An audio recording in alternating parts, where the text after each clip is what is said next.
What's good, YouTube? I am back with another reaction video. We got Larry Bird's rookie spectacle forces teammates to quit and change the NBA forever. Let's get straight into it, y'all. The great Larry Bird just turned 67. The amount of regular season games won for the all-time great 1986 Celtics, no sweeter feeling for the franchise to capture championship Sweet 16. Still considered by many the greatest NBA team ever assembled, Larry Joe Bird at his absolute apex, arguably one of the three best prime the game of basketball's ever seen, still doesn't get talked about enough for his greatness. Despite the accomplishments, accolades, the way he elevated the game to new heights. Aside from his clutch shot making, all-around excellence, insane IQ, and relentless work ethic, his legendary trash talk stands out amongst the best of any competitive athlete sports has ever seen. From destroying his opponents with his words before things even happen, Larry constantly predicted the future, leaving everyone speechless, being retired for 31 years and counting. Before making his presence known at Indiana State, nobody at the time could have imagined the country boy from the small town of French Lick, Indiana, would become the greatest basketball player of his generation. Years before he stepped foot in the prestigious Boston Garden, the 17-year-old received a scholarship to play under Indiana Hoosiers coach Bobby Knight in 1974. But after 24 days on campus, finding the tough adjustments between his small hometown to an overwhelming large population of Bloomington, still much of an unknown, neither Bird's hometown of French Lick nor West Baton had a daily newspaper at the time, no coverage from radio or a TV station. Likely the main reason why a young Larry barely got any national coverage despite averaging 31 points, 21 rebounds senior year in high school. The lack of media attention might have hurt his transitioning to a big university coming from a town of just 2,000 people. Young Larry decided to attend a small community college but needed to support his family, worked several jobs such as mowing lawns, cutting grass, and drove a garbage truck before a man by the name of Bill Hodges, an assistant for the Indiana State Sycamores basketball team, convinced the teenage phenom to give basketball another shot. After young Larry agreed, Hey, it's all good. We actually live right now. But let's get back into this video. We live right now and this is going up, but we live. The rest was history. After leaving his occupation helping his community in French Lick, Bird later said he enjoyed working outdoors, picking up brushes, cleaning up, felt like he was really accomplishing something, having the chance to make his community look better, the typical blue collar, while many of his 19-year-old future peers got treated like kings, being the man on campus, playing ball for a big program, partying in college. Young Larry Bird worked relentlessly to make ends meet. His tough grinding mentality led him to become who he was on the basketball court, facing heavy adversity, also dealt with the tragic passing of his father when Larry was just 18 years old due to family hardships. After arriving at Indiana State, forced to redshirt a year, didn't start until the 1976-77 season. From age 20 to 22, turned a mid-major program into a must-watch powerhouse. Larry balled out so well in college, led the program all the way to the national title game his senior season, Indiana State's first trip to the NCAA tournament as a Division I program, won every individual collegiate basketball award that year, basically came out of nowhere to the public. At the time, the most successful NBA franchise, the Boston Celtics, after their 1976 championship, filled with old players breaking down past their primes, the great John Havlicek said farewell to the game in '78, and a motivated Dave Cowens began losing his enthusiasm for the game. GM Red Auerbach made big personnel changes, traded the beloved 33-year-old Paul Silas, brought in the young Curtis Rowe, fresh off his first All-Star appearance. More on him later on. Auerbach also brought in Portland's four-time All-Star Sidney Wicks. Both won 3 national titles with UCLA's John Wooden. Wicks and Rowe considered the dark times in Celtics history. Unmotivated about winning, Rowe even once said, "There ain't no W's or L's in our paychecks." 2 of Red Auerbach's worst GM decisions. Getting lazy players who killed Celtics pride. Red did redeem himself by drafting UNC Charlotte's Cedric Maxwell with the 12th pick 1977 draft. The 78 season, Boston finished just 32 wins, the fewest since the pre-Auerbach era. Having the 6th pick in the draft, Larry still a year of college eligibility, but draft eligible, already having spent 4 years in college. With several teams knowing Bird's on the table, but none of the first 5 wanting to risk waiting a year had Bird went back to college. A fatal mistake by those 5 teams, including his hometown Pacers. Of course, the eligibility rule changed right after what Red Auerbach pulled out. The rule at that time was that if you didn't declare for the draft, you became eligible for the draft upon the graduation of your class. You didn't have to graduate. Most people did not want to make that pick because you have nothing for a year, and then if you don't sign him, he goes back into the draft. So it was a gamble. Red thought he could talk the guy into it. After enduring an ugly 29-53 season, man, I know he is lucky, man. And we are live, y'all, and this is going up on YouTube, but yo, I'm telling you, he is so lucky. Larry Bird, I'm telling you, he got him though. waiting 1 year worth of misery, knowing your franchise will be contenders for the next decade, you take that 100 out of 100 times. The genius of Red Auerbach with the combination of rookie Larry. Officially signed the contract 3 weeks before the 79 draft. June 8th, Larry Legend became the highest paid rookie, earning 5 years, $3.25 million. Even before playing a single NBA game as junior eligible when drafted, Red invited Bird to one of the Celtics games. Celtic players infuriated by the welcoming of their next big star. He came to a game and everybody started standing up clapping, and I'm thinking like, what the hell is going on here? This guy, he played the game. They don't even know what he's about, but they just think that, he's going to be the difference. Many labeled him the Great White Hope. Even his own Boston teammate. Hold on, let me go back to his face real quick.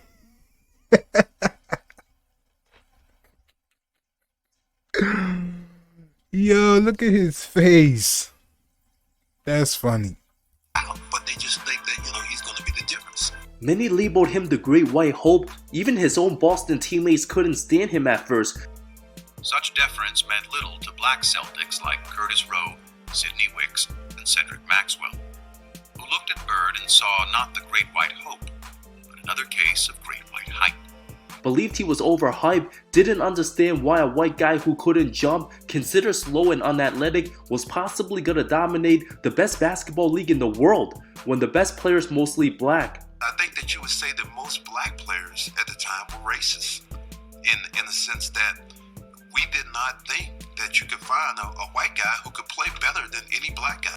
Auerbach hired the perfect coach in Bill Fitch, a former drill instructor for the US Marine Corps, an old school guy noted for the intense practices and disciplines, perfectly fitted hand in hand with Larry's personality. Very first practice, 30-year-old Curtis Rowe, way out of shape, blew his chance to play with the great Larry Bird, simply cut during training camp, the failed Paul Silas replacement. Guys were on the floor stretching, and here comes the white savior, here comes this, here comes that.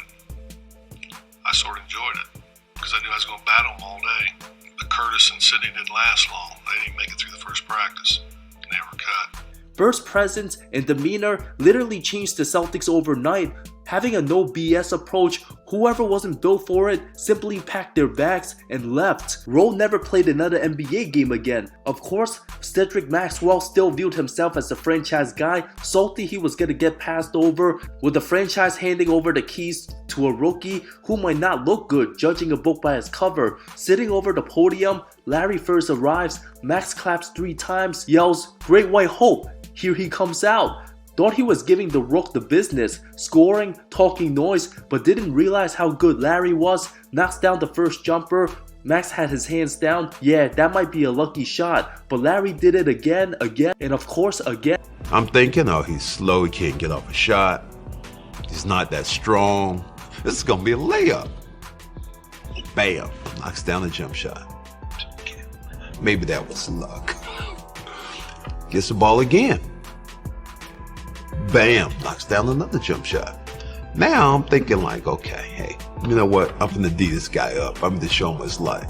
20 feet away, bam. 25 feet away, bam. My mind just goes so good. Damn, this white guy can play. Cornbread came off averaging 19 and 10 on over 58% shooting the previous season. Boston's best player before Bird's arrival. When asked to play against Bird at practice, the 6'8" small forward laughed at those remarks, thinking it'd be a cakewalk. Instead, he got his behind kicked. Coach Red also did not expect Larry to be this good right away. He'd dive on the floor. He'd do whatever it takes. He was the most self-motivated player I ever saw. The most self-motivated player he's ever seen. Wow, coming from a guy who's won 9 titles as head coach, having all-time greats Bill Russell, Bob Cousy, and John Havlicek. I guarantee you I'll give 100% every time I come out. And if I get a torn toenail or something, I won't sit out. I'll play as hard as I can every night. And I hope I can bring excitement to the fans, and I'll never give up. Here's Bird himself saying how long it took him to realize that he was going to dominate the NBA. Once I got out of college, I came to the pros, and well, how's he going to do? He won't be able to get his jump shot off in the pros, or he won't be quick enough, or he won't be able to rebound. And I think it took me probably 3 days after a rookie camp. I found out that, hey, this league is nothing. I can play in this league, and I will dominate in this league. During the late 70s and early 80s, the NBA desperately seeking for answers to grow its fan base. It was supposed to be Bill Walton's Blazers, the next dynasty, but with all the injuries taking a toll on his career, leading to a Washington Bullets Seattle Sonics finals 2 straight years, abysmal ratings, bad viewership, a league perceived by many as a group of entitled athletes who did drugs, the NBA was in serious jeopardy until Larry Bird and his greatest rival, Magic Johnson, started out together. 2 polar opposite personalities, Magic playing for the historic Lakers, combined with Larry's intense style of play, captured the hearts of millions.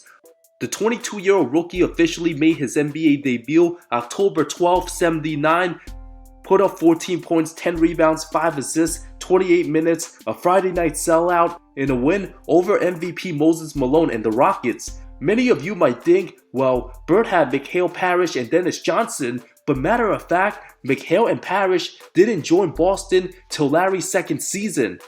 Before Larry even played a game in the NBA, the 22-year-old was asked to write down how many wins he thinks his team will finish. Of course, aiming high, the hopeful Bird wrote down 47 wins. Coach Fitch thought his rookie overly confident. If Boston was to even finish above 500, many fans would have been drilled, but Larry even outdone himself. It was all Bird by himself, who led the single greatest season turnaround in NBA history. At the time, transforming the second worst team in the league to a league best 61 wins. One of the craziest stats of them all, absolutely staggering. Larry's unselfish style of play and smarts rejuvenated vets Dave Cowens and Nate Archibald. One of Larry's best performances as a rookie came in a blowout win over the Clippers, a standout moment where he embarrassed Jelly Bean Joe Bryant with a fake pass behind him, made him look away before pulling back, draining the baseline jumper, finished with 36 on San Diego. Despite all the success, it's an absolute travesty. Rookie Bird wasn't even voted a starter to the All-Star team. For the East forwards, it was Julius Erving and a guy named John Drew. Damn, I need to find this game, man. I need to find this All-Star game, y'all. I need to react to this. I need to find out what year is this, y'all. Let me know. Selected above Bird, while the smiling, media-friendly Magic Johnson voted in as a starter, but the cold-blooded Bird stole the show in overtime during a 22-foot. Whoa, he just did that behind the back. Hold on, I'll speak that. Hold on. Media-friendly Magic Johnson voted in as a starter, but the cold-blooded Bird stole the show in overtime, drained a 22-footer, then switched the 3 from almost the same spot. Keep in mind, this was also the first season of the 3-point line. Later grabbed the board late OT, a gorgeous pass to Moses, who missed, but the rookie hustled down court, showing the incredible reflexes, court vision, and creativity. A nasty look away left-handed dime to teammate George Gervin under the basket that clinched the win. Even announcer Brett Musburger couldn't believe his eyes. I don't believe he saw George Gervin. When 32-year-old teammate Pete Maravich tried to give rookie Larry some advice, we're talking about a future Hall of Famer, one of the best all-around offensive players of the 70s, fresh off 3 straight All-Star appearances. Cornbread recalls this savage story of the 2 legends. Pete Maravich and Larry Bird. Pete Maravich is pass ball to Larry. Pizza Man goes down and double teams Larry. Larry puts up a tough shot, and timeout's called, and we come to timeout, and Pete Maravich looks over, and Larry says, Larry, they're double teaming you, man. You can't force up those kind of shots. And Larry looks up and goes, if you were any damn good, they wouldn't be double teaming me. This is one Hall of Fame to another one. I was in shock. Absolutely legendary to call out a great who averaged 44 points in college without the three-point line. The fearless rookie Bird always talked the talk and walked the walk. Maravich would then retire from basketball after a brief time in Boston. Of course, most often or not, every rookie's gonna get hazed at some point. It's just part of the business. Whether it's JG Redick getting duct taped to a chair, Hedo Turkoglu contemplating on peeing on him, or Magic Johnson delivering newspapers every morning to Kareem as seen in Winning Time.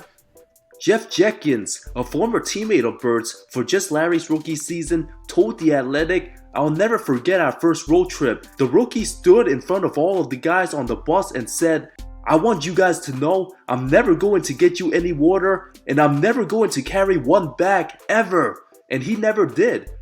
If there's ever only one rookie to stand up to his team and say those things like that, the first answer most people would guess, of course, would be Larry Bird. Proceeded to play all 82 games, averaged over 21 and 10, 4.5 assists, 1.7 steals, and it wasn't just his numbers, but the hand-eye coordination, smarts, hustle, made all his teammates better, playing an unselfish style of winning basketball, earned him Rookie of the Year over rival Magic Johnson, 63-3 in first place votes, also finished 4th for MVP, behind Kareem, Dr. J, and George Gervin.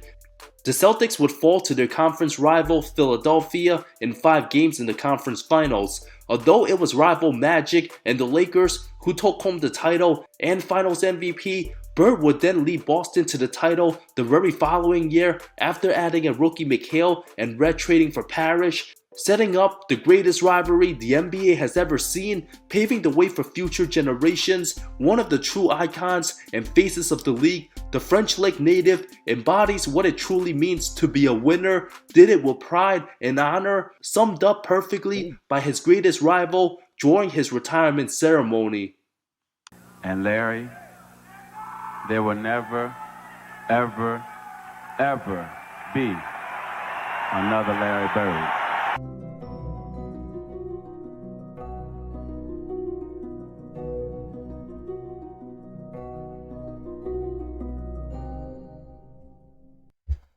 Alright, y'all, this wraps up this video. Appreciate y'all so much, man. I'm definitely try to start doing some more live reactions. I just decided today that, I'm going to do a live reaction. But, yeah, I'm about to upload and edit and everything. And I appreciate everybody in here. And, yeah, subscribe if you're new. Hit that like button. Turn on that bell. And I appreciate y'all so much. I'm on to the next video. Love y'all. Peace.